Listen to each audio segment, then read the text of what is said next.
محضرون فلا يحزنك قولهم إنا نعلم ما يسرون وما يعلنون أولم ير الإنسان أنا خلقناه من نطفة فإذا هو خصيم مبين وضرب لنا مثلا ونسي خلقه قال من يحيي العظام وهي رميم قل يحيي الذي أنشأها أول مرة وهو بكل خلق عليم الذي جعل لكم من الشجر الأخضر نارا فإذا أنتم منه توقدون أوليس الذي خلق السماوات والأرض بقادر على أن يخلق مثلهم بلى وهو الخلاق العليم إنما أمره إذا أراد شيئا أن يقول له كن فيكون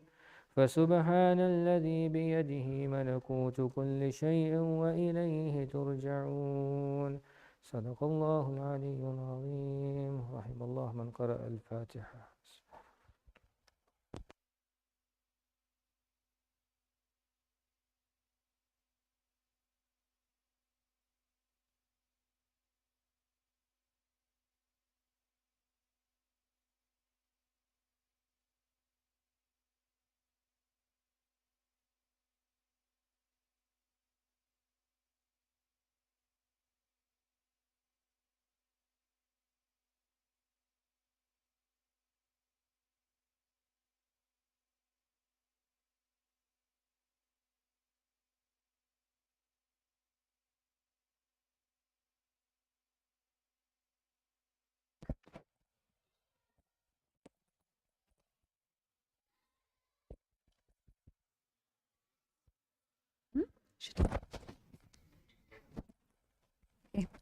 Before we call our speaker, can I just request everybody to come a bit more forward, please? Thank you.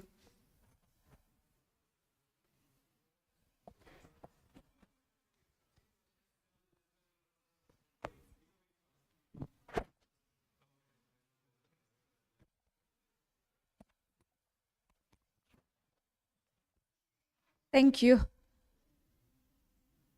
So tonight we are very privileged to have with us Dr. Hassan Abbas from the US, and just going to say a few words to introduce him.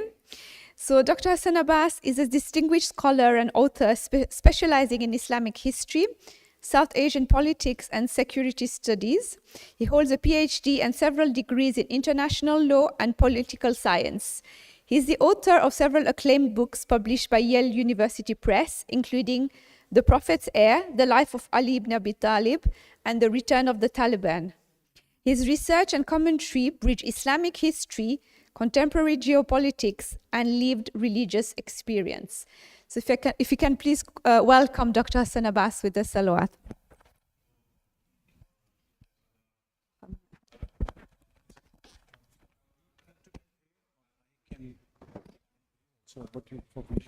So the thing is, because of the way the camera is, usually we try to, because the way the camera is, so that's why we thought if people come forward, then it's better. Yeah, that's better. Yeah, is that okay?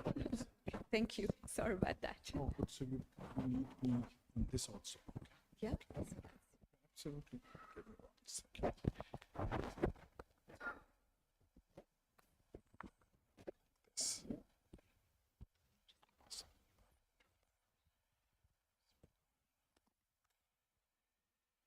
All right. Thank you so much. Truly honored and privileged to be here. So good that all of you are closer. There's some people standing outside. Let's give them a minute if they want to come and join in. I see 5, 6 people standing outside.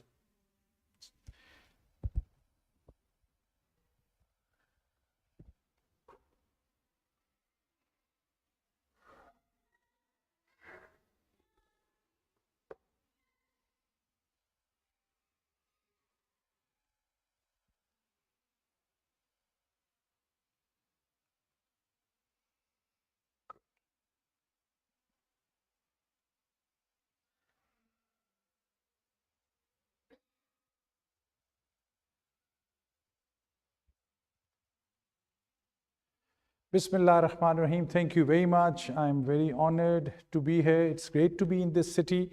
I have lived in England, in Nottingham, about 25 years ago, more than that, 26 years ago, when I did my law degree. And I come to London twice a year for various conferences, but never been to Birmingham. So really glad to be here. The topic is both sensitive, it is both complicated. So the way I would like to frame is, I'll give you my personal background, and it is deeply linked to the idea of looking at the issue of sectarianism beyond labels. And then I'll give you a little bit of academic framing, and then I'll build my case. I have two scholars to quote and two ideas to quote, and then about 5 points that I want you to leave with at the end of the day, that how can we heal that relationship. So that's the plan for next about 30 minutes or so. I would love this to be a conversation. So although I'm a professor, I am trained to speak for at least 1 hour at a stretch, but I'll stop myself at 30 minutes so that we can have a conversation for 30 minutes or so. So first and foremost, I'll start with a short anecdote, but this happened almost last week. Some of my friends are planning to go to Syria, and this is a group of Shia Muslims, and they want to go and rebuild, reopen the shrine of Sayyidah Zainab Salam alayhi, which is in Damascus, as all of you know. So I took this group to a very important Syrian scholar, who's son of the Sheikh, the Sufi Sheikh of Syria, who's doing very important work globally. So I told this group of Shia friends, I want to connect you to this person who's from Sunni school of thought, but he is a great connector, and this person is very well networked. He will help you in Syria. So I took him to them, and as soon as he heard, he said, so the Shias are planning to go to Iraq, to go to Syria, to reopen the shrine, but I must tell you a story. And this is from his perspective. And he said, I just went for a major event in Washington, D.C., talking to doctors and nurses, but primarily doctors. And he said, as soon as I mentioned to them as a story, he said, I wanted to build kind of a nice narrative about the Shia. So I said, look, Zohran Mamdani just won the election. That's great, he's a Shia. So he said, right in the middle of it, a young man stood up, a doctor, and who said, 10 Netanyahus are acceptable to me, but not Zohran Mamdani, because he's a Shia. And he said, I just pushed back and challenged him that what's this kind of entrenched hatred that you are saying 10 Netanyahus are acceptable and not Zohran Mamdani just because he's a Shia? And that he was telling us, look, that's the nature of crisis. That's the nature of entrenched hatred. Now I'll just straight away jump to my own story to you, because I think from that I will try to then step by step unravel what are actually we talking about. What is the context and the frame in which we have to understand. My disclaimer, I am a third generation product of Shias and Sunnis. My grandfather was a Shia, my grandmother was a Sunni, my father was a Shia, my mother was a Sunni, and I follow the Imam Jafar Sadiq school of thought, call me Jafri or Imami, and my wife belongs to Sunni school of thought. And the tradition in which I grew up was from day one that when we would go to a majlis and if we hear something which is kind of quite critical and we would try at home, for instance, we hear something, a joke or a lighter vein comment about any of the first caliphs, Hazrat Abu Bakr, Hazrat Usman, Hazrat Umar. And as a child, if you are trying to narrate that or repeat that, you get a severe snub from your father saying, do you know your mom is Sunni? Just don't dare say a word about it. Or I grew up in a tradition where my cousin, my mom's sister's son, Dr. Vasik, is here. He's in NHS, and as soon as he told me that he's coming, it changed my whole context of how I will frame this.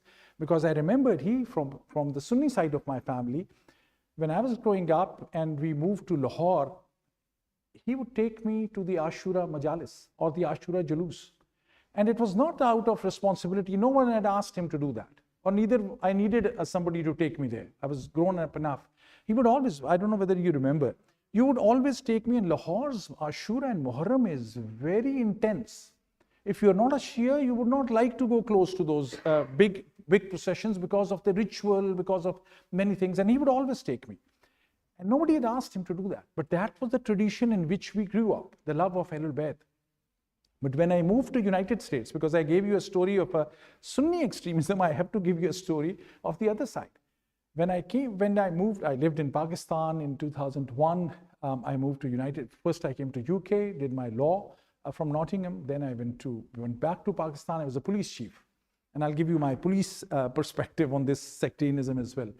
But when we moved to US, and I for a while was an office holder of a Shia school, Shia center. And my wife was regularly going to a Sunni center also. And at some point, this small community realized, and they didn't get it, what was happening. So that never happened in Pakistan though. But in United States, somebody came to my wife and said, you couldn't find a Sunni that you had to marry this Shia? And they were blunt and open. Or someone would come to me in a Shia center and said, I have 3 daughters, alhamdulillah. And they said, Hassan, Dr. Abbas, we really have to talk to you about something. I said, okay. I thought there's something very secret, something very important. He said, do you know your daughters pray like a Sunni? I said, of course, because my wife taught them how to pray. And it doesn't matter. I said, if my worry would have been if they don't pray. So you're telling me that my daughters are praying. And he was thinking, I don't know. So what I'm telling you is these may sound small anecdotes, but they touch upon something which is much larger. Difference of opinion, this is now I'm coming from my personal story to a little bit of framing. I'm an academic. I have to give you a little academic frame and then I'll go deeper into it. Difference of opinion and differences should never be a problem. But to dehumanize somebody is a problem. Dialogue is never an issue. Dialogue is something which is always bring people together. Debate is an issue because at times debate creates hatred. So this is the same frame in which you have to understand. And there are 2 or 3 ways in which you have to understand this issue. Is this the Shia and the Sunni difference of opinion? It's not something new, whether you go to the Jewish tradition. Once actually, I remember I was going to a synagogue. I was invited to I had moved to US in 2001. So imagine 6 months later, the 9/11 tragedy happens. And all of a sudden, there's a tension between the Muslims and other groups. And Muslims are seen in a very negative fashion, still are. We know what the extent of Islamophobia is. And I was invited to this Jewish tribe synagogue. That too because I had met somebody in a bookstore who was looking for a basic book on Islam. I was looking for a basic book on Judaism. So when I asked the store manager that I'm looking for a book on Judaism, I need some basic stuff because there was a Jewish-Muslim dialogue happening. And he said, you know, there's a Jewish rabbi there, he wants to have a basic book on Islam. Why don't you guys talk to each other? We talked to each other, it led to a friendship. And they invited me to New York. Both husband and wife were priests, rabbis. So I went there to give a talk. While I was preparing, somebody said to me, okay, I said, I'm a scholar. I always, things can become very boring. So I have to start with anecdote and story. Tell me something about Jewish history that I can relate to. And he said, okay, first these are the 2 points he mentioned. It's not important to mention here, but he said, as soon as you'll mention these points, this is more of a joke also, but it is related to 2 different bakeries because they said Jews are very much interested in food and how the different bakeries and all that. He said, but these are associated with 2 different groups. As soon as you'll mention that, people will start debating and talking to each other, and by the time there'll be a chaos, then you'll get a grip of the account. And I realized, these are it's not the Shias and Sunnis only, or Sufis or Deobandis and Barelvis, or within the Shia tradition. It is all traditions who may even get into a debate on something as minor as which bakery you do go to and why, because there's a food is kosher or not, or Christianity. So difference of opinion and sectarianism per se is nothing, neither new nor an issue. However, the way it has developed within the Muslim community has to be, you had to unravel it, because if you want to heal it, you need to exactly know from where to start. And I'll start with an example, just to give you an idea of the nature of the previous examples were more social. These are more in a Shia-Sunni family relations context. But now let me go one step deeper to explain to you some of the challenge that you faced on things which are obvious facts. For example, there's this famous hadith when it is mentioned that the Prophet said towards the end of his life, I'm leaving behind you two things, Quran and Itrat, my Ahl Bayt. You will be amazed, and this conversation I have had with many scholars. As soon as I mention this to any of my friends who are Sunni, that do you know this, the famous hadith, the way it is known among the Sunnis and even among the Shias in many cases, is a different version of this. Most people, your Sunni friends will tell you, the hadith actually is, I'm leaving, the Prophet sallallahu alaihi wasallam is saying, I'm leaving behind you two things, Quran and Sunnah. I, as a student in Pakistan, growing up till my 14 years of education, that's what I had always read in the textbook. And do you know this hadith is not available in any of the Sahih Sitta books? This is not a Sunni hadith. It is nowhere to be found in authentic mainstream Sunni sources. It is in Mustadrak al-Hakim, which is not considered one of the 6 most important books. As something as basic, and these had huge implications. If I, listen to me again, if I say the Prophet standing in front of you in his very final days, and he says, I am leaving behind me two things for you to follow, Quran and my Sunnah, or he's saying, I'm leaving behind you two things, Quran and my Ahlul Bayt.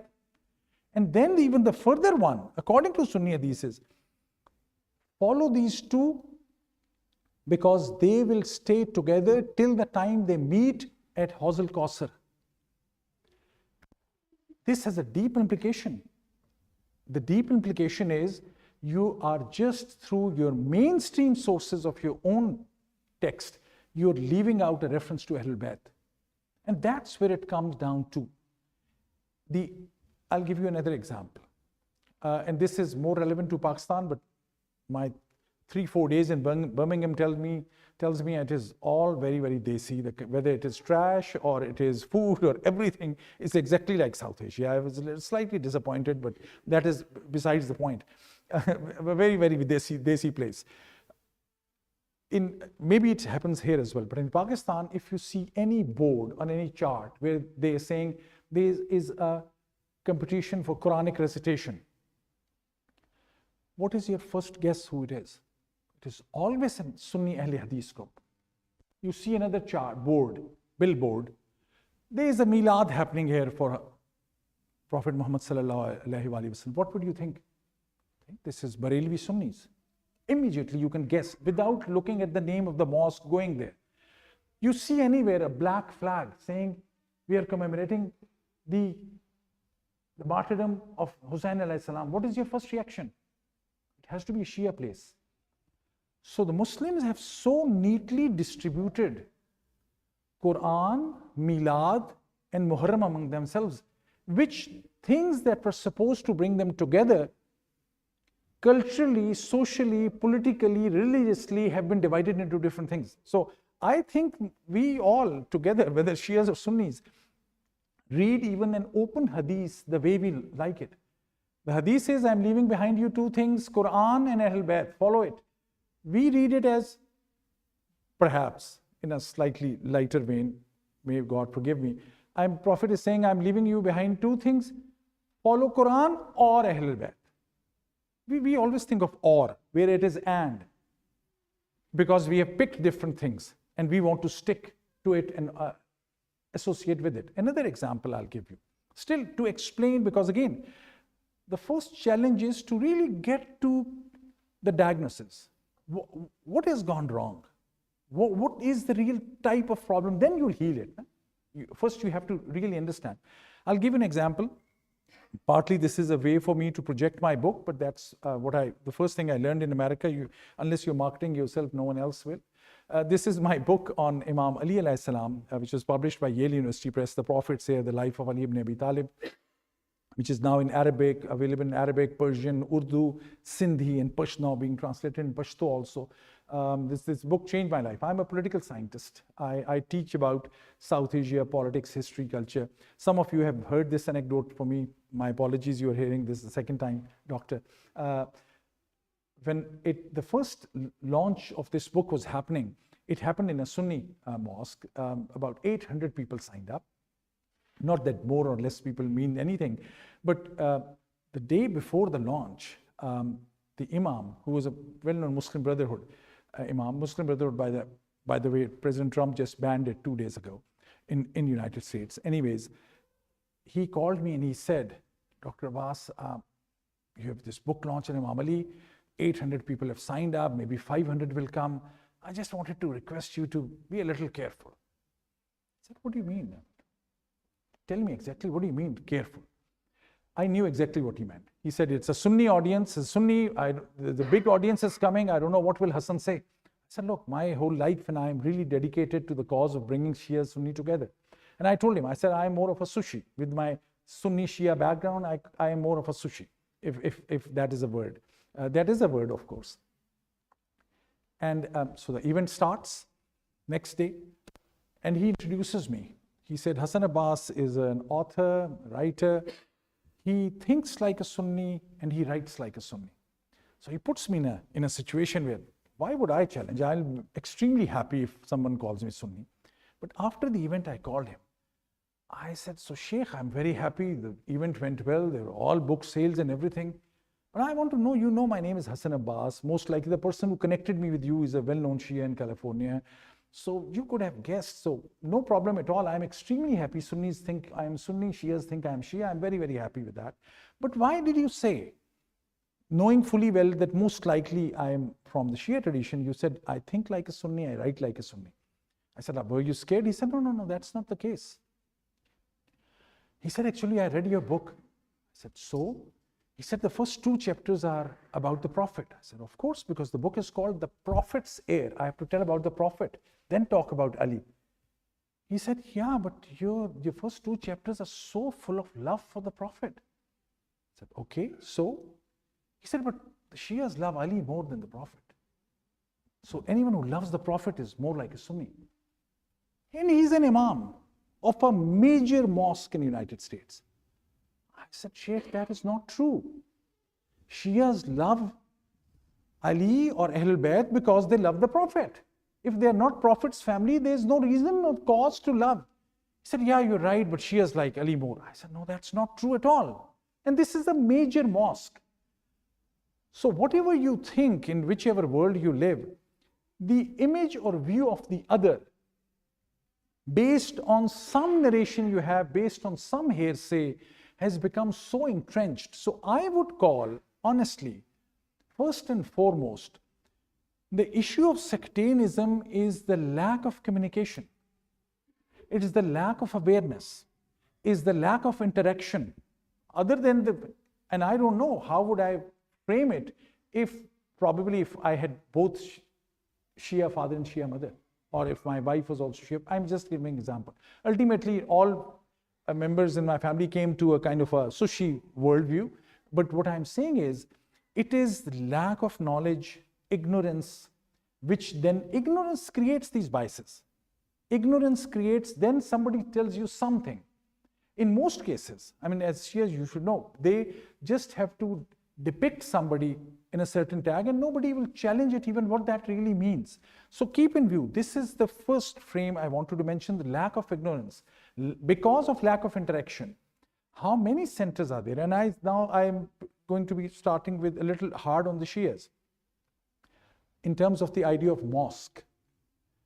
So this is a typical this question I really mean for Shias. Do you think that right after the Prophet and even after Karbala, the greatest tragedy, that they were separate Shia mosques? Do you think your imams, who believed to be the 12 imams, they were not going to any mosque? Were they boycotting mosque? No.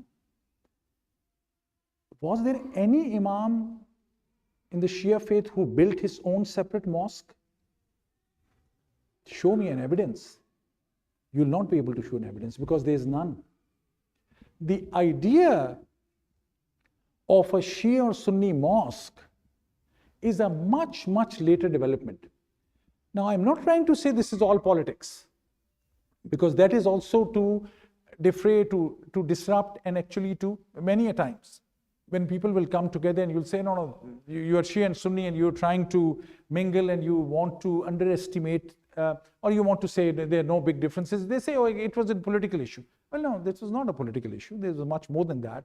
There's an issue now, the way it is developed is about theology. It is not about praying like this or this.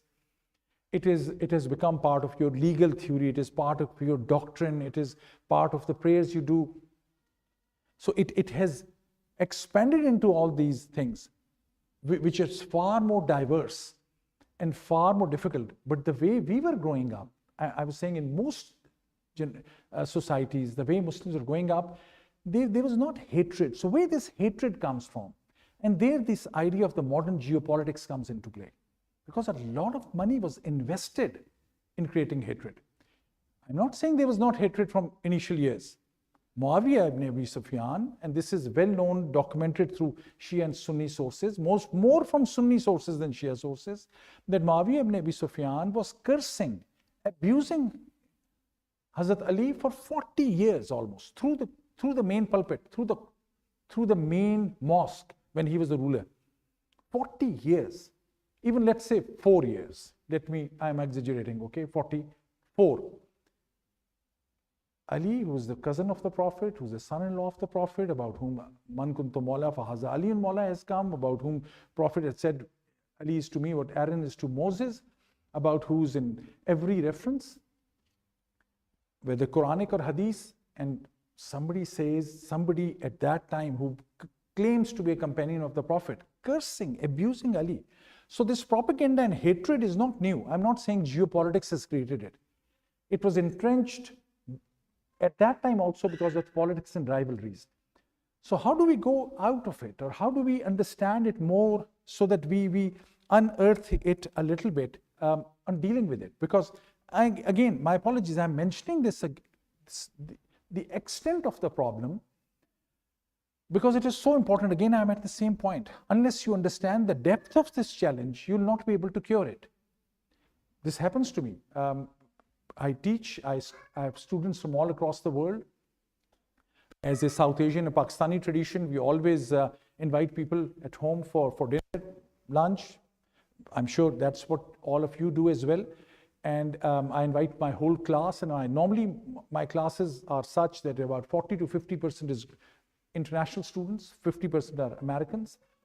And it has happened many a time that they would come to my house and they would see an alam or some banner from Karbala, and they would just freeze. And I can't count. I mean, many times I was said, oh, Dr. Abbas, you are Shia? And normally I have to ask them, okay, please tell me, what is a Shia in your view?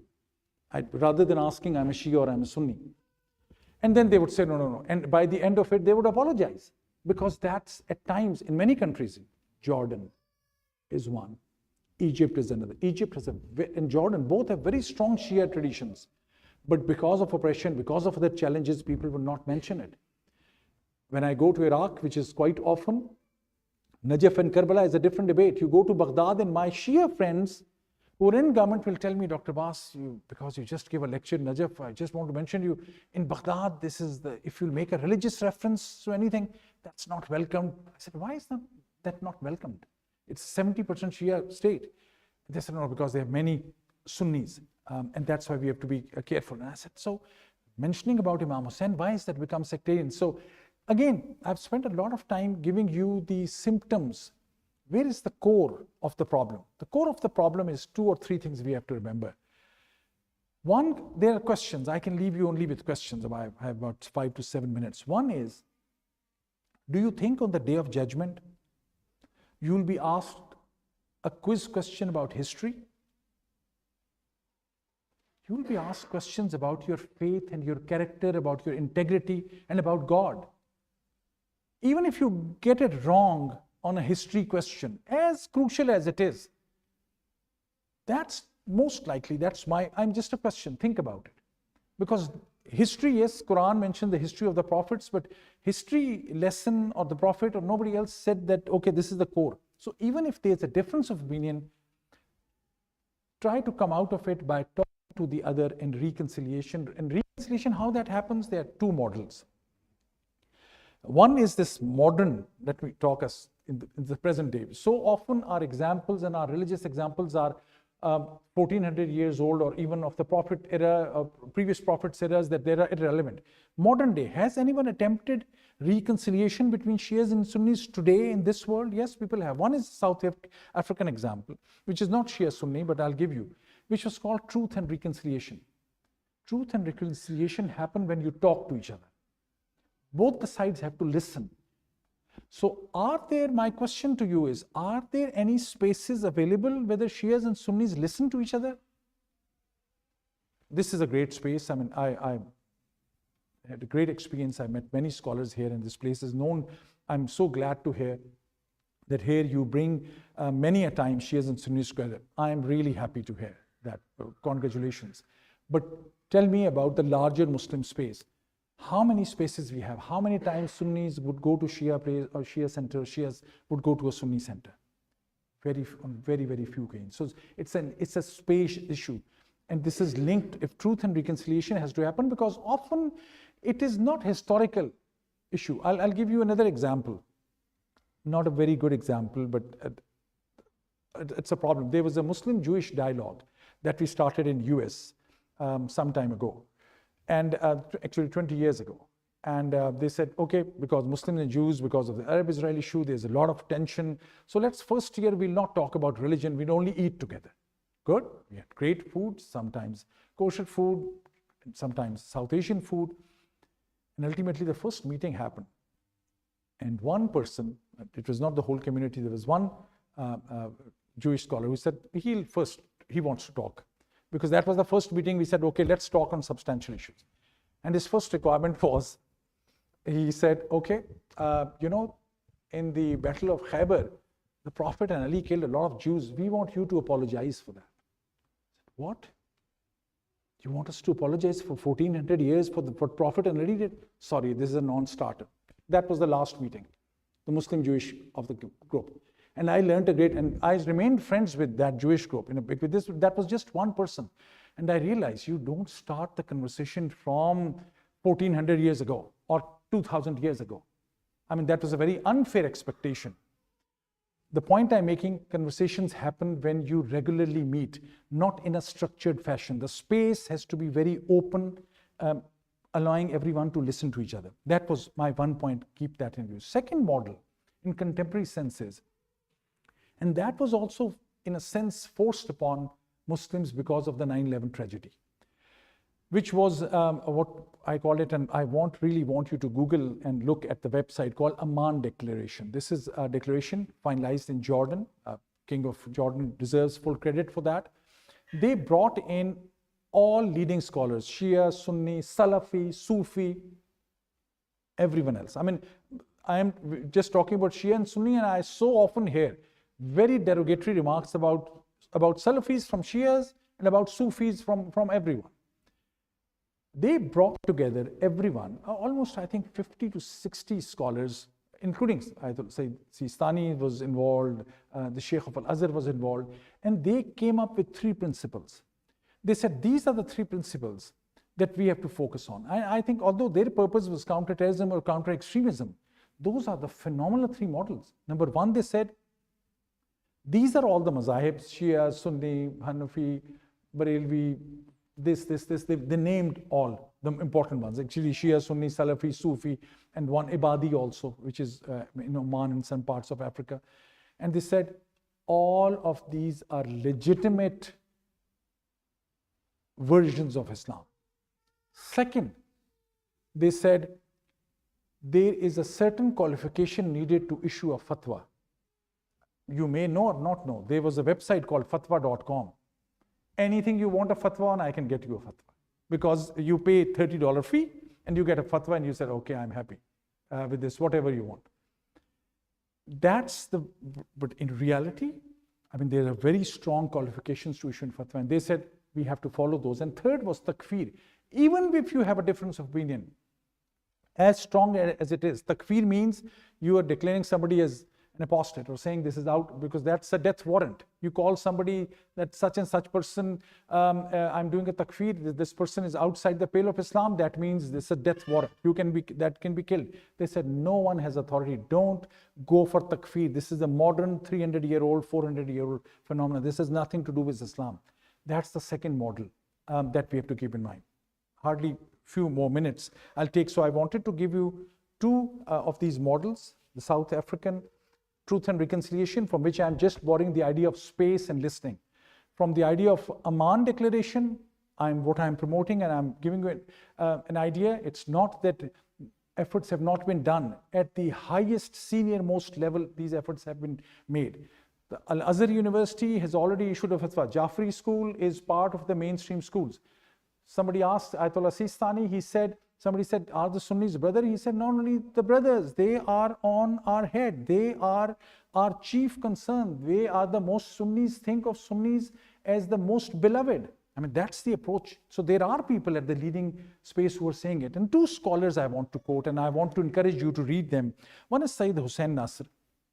Sayyid Hussain Nasr is a leading, I was part of his, I participated in his retirement ceremony. He's in his 90s, some of the most phenomenal work on Islam that he has done. And he is from Iran, from his Shia background, but he would never frame himself with a Shia or Sunni. In fact, I was part of a conversation where somebody, a Shia scholar, because Sayyid Nasr mentioned Ibn Arabi, and a hardcore Shia may have problem with Ibn Arabi, unfortunately, tragically. So he quoted Sayyid Hussain Nasr in a big event, quoted Ibn Arabi. And when he was coming back from his rostam, he was walking by our table, and this Shia scholar stands up and said, so Sayyid Hussain Nasr, you just quoted Ibn Arabi. Why you quoted Ibn Arabi? He said, why should I not quote Ibn Arabi? He's Versus al-Hikam and other, he's a master of philosophy. His contribution to Islamic philosophy is unparalleled. The person said, yes, but he gave certain statements against Ahlul Bayt. Sayyid Hussain Nasr said, I'm focusing more on his philosophy, which was on mystical dimension, etc., etc. The person tauntingly, mockingly said to him, so you're a Shia or a Sunni? Asking this question to Hussain Nasr. Hussain Nasr said, I'm a Sufi. The person said, well, so you are a Sufi. The Sufis are also Shias and Sunnis. Are you a Sunni Sufi or Shia Sufi? He said, I'm a Sunni Sufi. What can you do about it? And I loved the answer. And that's the way some of the extremists have to be answered, and then the person stopped. Okay, what can you do for that? Hussain Nasr says that the biggest crisis, and I'm closing with these two things. Hussain Nasr, the modern era great scholar, says the crisis of the modern Muslim is forgetting the sacred. And we are forgetting the sacred because we are mixing up knowledge with information. And he says that knowledge is a trust. Knowledge is a light. It is meant to refine and upgrade your soul. It is pursuance of excellence in the path of God, which is sacred. If you miss that sacredness in terms of pursuance of ritual, in pursuance of debate, mocking others, then you lose that sacredness with God. And if that sacredness disappears, he says, then religion becomes identity politics. Then religion becomes tribalism. Then religion becomes something loud and you are insecure. So remember his words. The other scholar is Khalid Abul Fadl, Sunni scholar, Hussain Nasr with Shia tradition, but I want to then mention Sunni scholar Khalid Abul Fadl, who says the only way you will deal with the Shia-Sunni issue is through ihsan, which he translates as it is beauty, it is inward excellence, it is reverence. He said it is sectarian debate. Whenever sectarian debate happens, it changes the tone of this whole idea of ihsan, which God continuously wants you to focus on.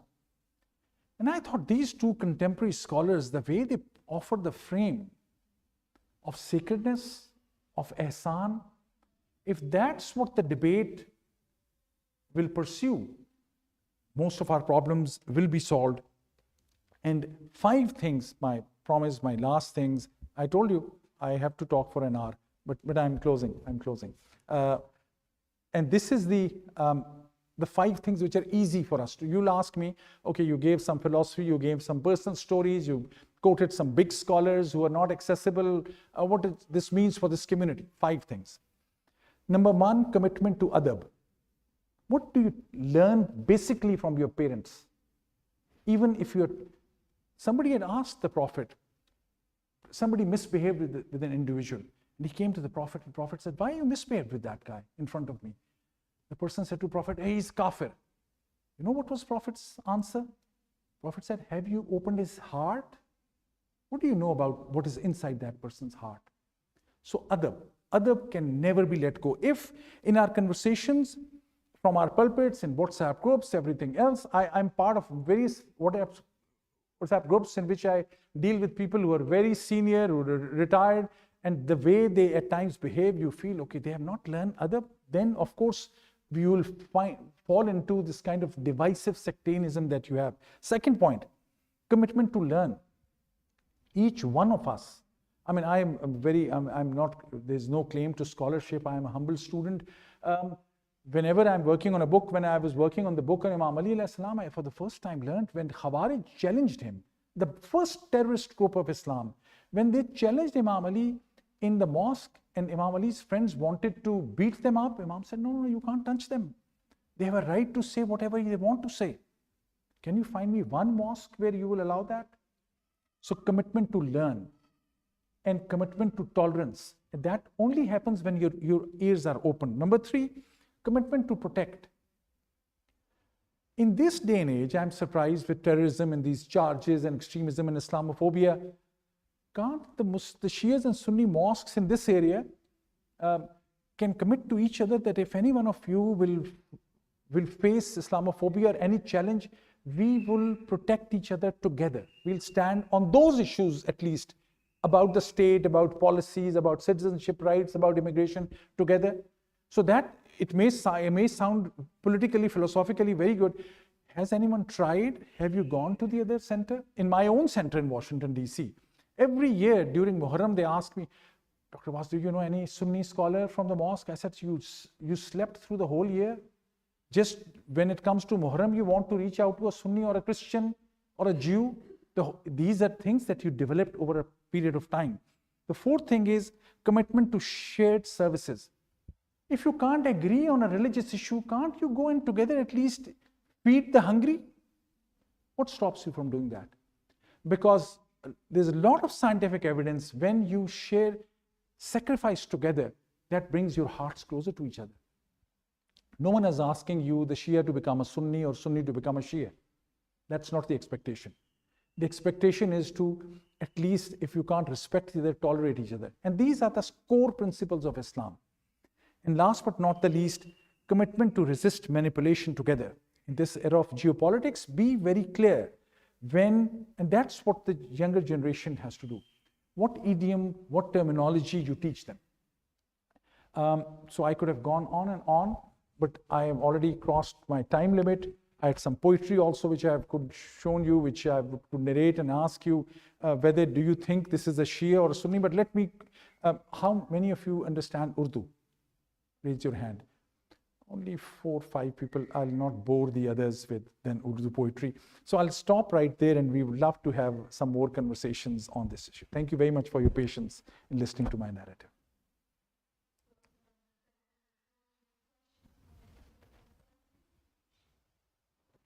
Any thoughts? Challenge me. I mean, I'll not take offense to it. Absolutely. If you think there are other ways or other experiences or other ideas, because there are many people here. We just met a young, bright gentleman, Hassan, who is working a lot on this issue, from our Sunni brother who's a leader in interfaith. I know AMI is doing it. I know Arman is doing it. So this is, if you have any ideas, this is the right time, please.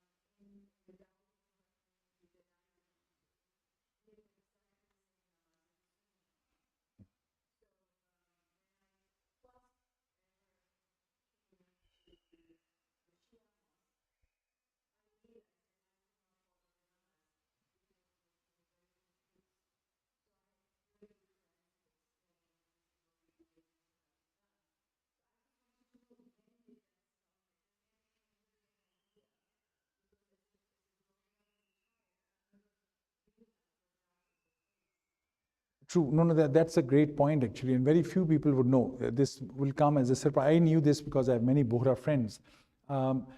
These things, again, if you'll go to any tradition, they will tell you from where it started. And in fact, what I have read, and I know there are some scholars here who can correct me, our Sunni school of thought, our friends will tell you, in their books, it is mentioned both that Prophet would pray like this and this.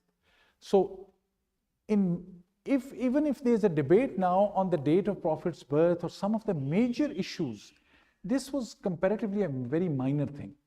And one would argue, so long as you're praying 5 times a day, these minor things might not, this is how I would look at it, and I am no mufti and no ayatollah. What I'm arguing is, going to every school, and I have many Bohra friends, and when I ask them on certain points, and that same answer will be from the Shia and Sunni. Their books are full of what supports their version. And this reminds me of an important point. It is inconceivable or impossible. We are not trying to find a common new religion. If you'll say, okay, let's find, but there are many ways to find commonality. It is, I'll give you another example. Growing up in Pakistan, anyone from Karachi here, from Lahore, some of you. So in Pakistan, when we were growing up, and the Ashura Jalus will happen, I'm now 57, I'm talking about late 1980s.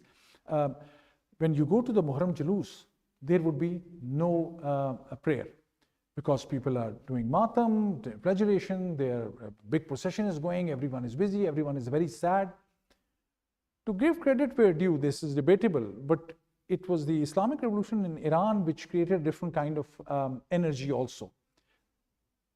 One can argue what the positive things and the negative things, but in this case, a very positive thing happened. Some of the student wings associated with the kind of inspired by Iran, and they started saying, this is the day of Ashura, you're commemorating Imam Hussain, you're crying over what happened, and Imam stood for the principles. Why are you not praying on that day, on Zohar and Asr? And they said there's no time. I said, no. I myself observed in my childhood or young as an adult that they started forcing everyone. No, it is Zohar time, everyone will pray. So every matam, every procession will start. This now is a part and parcel of the, it was something new. Now they could not mention anything that namaz is not to be prayed, prayer is not to be followed on the day of Ashura. No, but that had become a practice. So many things because of ritual, because of oppression at times, even, I mean, this whole issue of praying Zohar and Asr or Maghrib and Isha together. I'll not create my hosts in trouble by giving a judgment. What I'm saying is, there's a reason why there are 5 times the prayers. You can mix at times when you're traveling other than that, but I learned much later, and I would, if I had to follow something, I would say, if it is mentioned, pray 3 times, show me. If it is mentioned 5 times, then you have to pray 5 times, even if there's some gap. The point I'm making, all these things were lived Islam. In many cases, practices happened because of the differences, because of the rivalries, because at many a times, remember this point, and this is with all the due respect to my Sunni friends here, Shias went through a lot of oppression. It was a crime to be a Shia. It was never in history that being a Sunni was a crime. To be a Shia was a crime because they wanted to really target and follow and massacre and oppress the Shias, because they were the radicals, the revolutionaries, the challengers. So many a times people would hide things. It is entirely possible that at some point people said, okay, we'll pray like this so that no one can follow us. So no one knows what the reason is. But thank you, your question reminded me of some of the points I wanted to emphasize.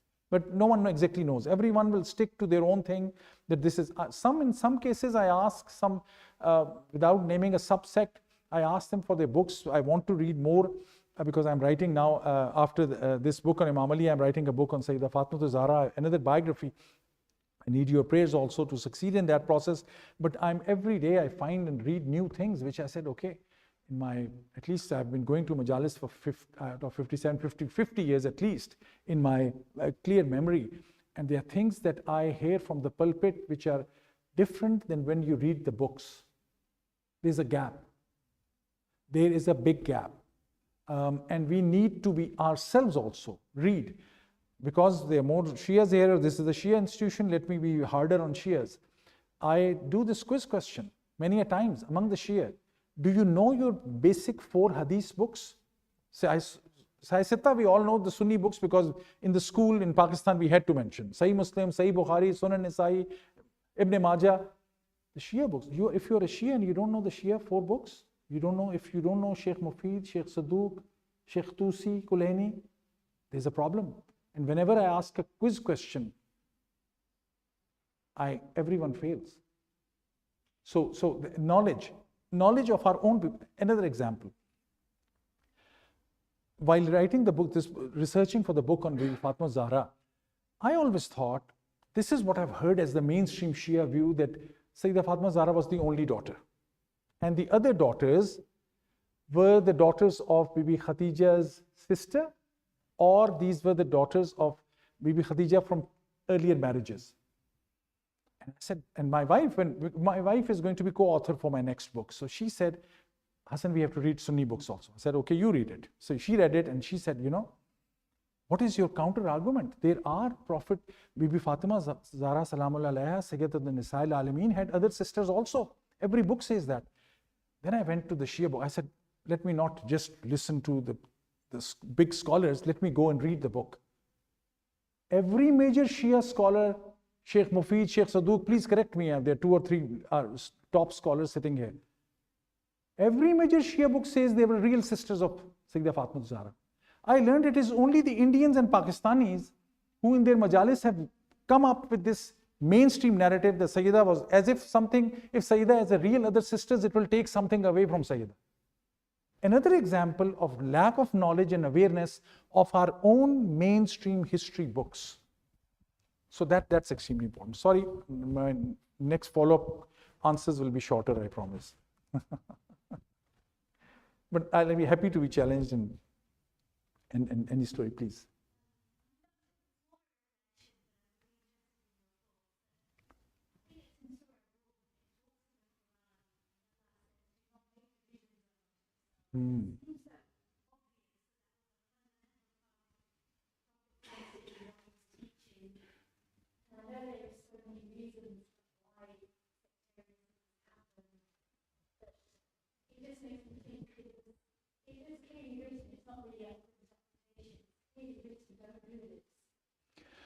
Very well said. Thank you very much for mentioning this. There's a clear verse, for example, one we know, وَاتَصِمُوا بِحَبْلِ اللَّهِ جَمِيعًا وَلَا تَفَرَّقُوا. Please hold the rope of God and don't be divisive. And this allows me to read you the last, maybe with that we'll close whenever the time to close, the last statement when Imam Ali alayhi salam was hit and he was on his deathbed, and his final statement talks about this issue exactly, which I'll narrate which I'll read from the book in few minutes. My argument is I'll go a radical way. Once Quran says, وَاتَصِمُوا بِحَبْلِ اللَّهِ جَمِيعًا وَلَا تَفَرَّقُوا. What is the word tafaraku? division. What is the word firqa? In Urdu, we often mention, if you ask someone, what is Shia and Sunni? Firqa. Anyone who really emphasizes his association with a firqa is in direct violation of this verse of Quran, as you have rightly mentioned. God says, don't go the firqa. And they say, no, my firqa. Yes, if you say, I follow the school of thought of Imam Jafar Sadiq, makes sense. Jurisprudence, there can be different scholarly interpretation. It's absolutely fine to call yourself to Hanafi, Hanbali, Shafi'i, Jafari, whatever Zaidi, whatever school you have, the Bora community, others, everyone has a right. That's a schools of jurisprudence. In a scholarly fashion, it is absolutely fine.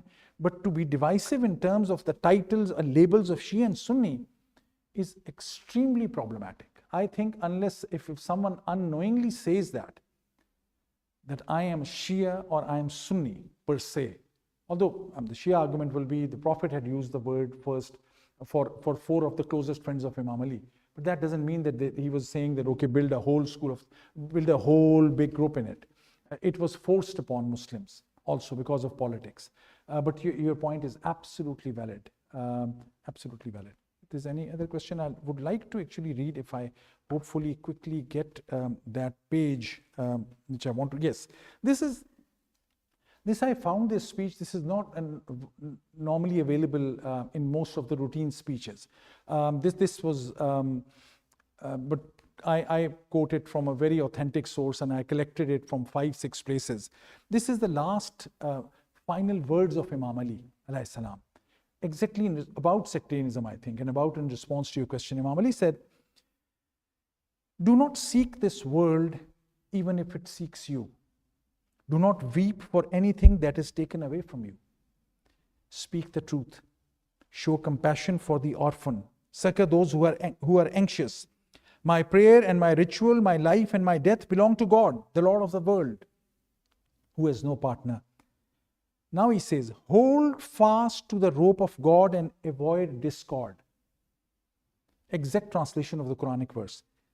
Then Imam Ali said, I heard Abul Qasim, means the Prophet Muhammad sallallahu alaihi wasallam. He said, I heard the Prophet saying, the renewal of unity is better than all the prayer and fasting. How powerful is that? The renewal of unity is better than all your prayer and fasting. Fear God. Fear God with regard to those who have a right to your protection and hospitality. Fear God with regard to the protection granted by your Prophet, and do not allow the dhimmi to be oppressed among you. Who was the dhimmi at that time? Christians and Jews. So Ali, while dying in his final moments, his whole family standing in front of him, there were no Jews and Christians close to him. But his final words were, protect them. And then his final words, he said, fear God with regard to the poor and the destitute. Give them their share from your livelihood. You must pursue, this is his final words, the very last sentence, you must pursue harmony and generosity and avoid infighting, friction and fragmentation. What more he could have said? You must pursue harmony and generosity and avoid infighting, friction and fragmentation. I entrust you to God and I bid you farewell, and the mercy of God be upon you. So absolutely, not only in Quran, but the Prophet and Ali, there was anyone who pursues sectarian, divisive, exclusive agendas are in direct violation, and they are in direct opposition to God. I think this is not my words. This is so obvious from anything that you would read. When Imam Ali becomes the caliph, one could think he could have said, okay, who were the people who sided with the first 3 caliphs, who were for some reason took my right. In case of the 3rd caliph, Hazrat Usman, there was a direct debate. There were people who got into a direct conversation. There were 6 people picked up, then 4, then 2. Then they were asked very specific questions. What will you do? There was a committee which decided. It was very, in a sense, problematic. Even then, Imam Ali never asked someone, oh, were you with Usman? Once he's the caliph, he said, I am responsible for everyone. There was no bias in favor or against of anyone. That's the model that those who we follow have taught us. I think that can be, unless there's another question, that's a good point to end. Please. Arman, you have a question? Sir. Speak a little louder so that everyone hears you.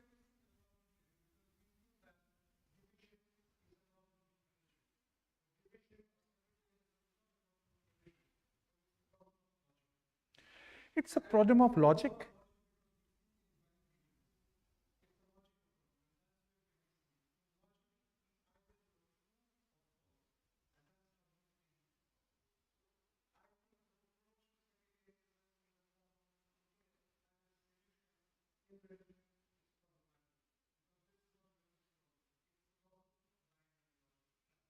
No, that's a very good point. What you're saying is it's a logic of the people. It's the logic of the human mind. So people want, you're saying, of course, that's very obvious. That's what I explained from Quran and from the last sermon of Imam Ali, that religion or the great religious figures who we are asked to follow are not the ones who are teaching divisiveness of any sort. They are offering you accommodation. They are offering you sacrifice. They are offering you selflessness. They're offering you to sacrifice everything you have for the other. It is a human action. It can be a human action of logic.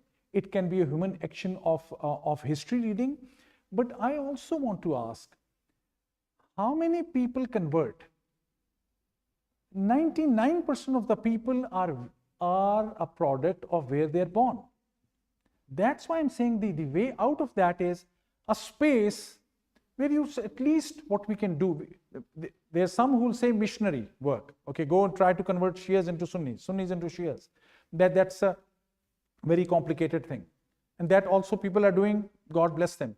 But what can, at a societal level, we can do is, by at least listening to the other's logic, because you're saying, you're right, it's a logic of human mind. How will the logic will be corrected of Mr. X or Y or Miss Y? By the space. Are we offering the space? I mean, you're offering a space. So this, I really appreciate the efforts of this organization also and others. But whether as Muslim societies we are offering that space? No, we are not offering that space as societies. And that's where the challenge is. So for me, it is more about awareness. It is more about ignorance. It is more about learning about our own history. It is more about listening to the other. It is more about the truth. You often believe that your truth is the truth. If everyone keeps on believing that, there's no way. It is by telling the other without mocking, without a taunt, without humiliating, without dehumanizing the other. For the Shia, they're saying Salafi. Salafi words is the end of the life. That's the worst thing. For Sunnis, many Sunnis, the word Shia, it ends the conversation. Hassan Abbas is saying that he's a Shia, you know. Conversation ends because everyone thinks, okay, this guy is something else. Or as soon as I say on such a point, this guy is a Wahhabi Salafi. Conversation ends because we have a certain view. That's the space I'm talking about in conversation. But thank you very much. That's the kind of energy we need. Back to you, Zaid.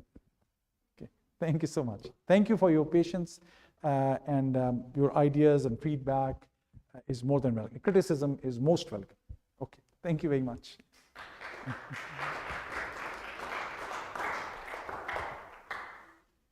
Shukriya. Thank you very much. Oh, yes, of course, because you. Yeah, just a minute. Thank you. This book is.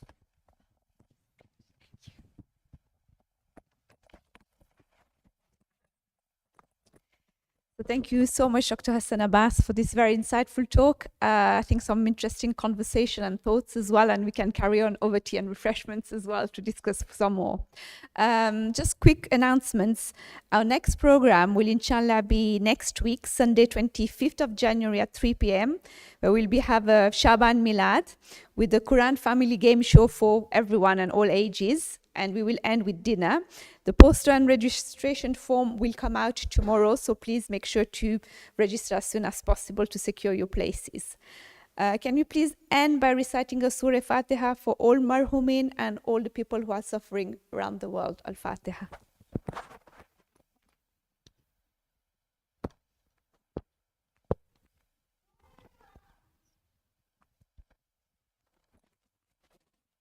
and refreshments will now be served in the dining room at the end of the corridor. Thank you.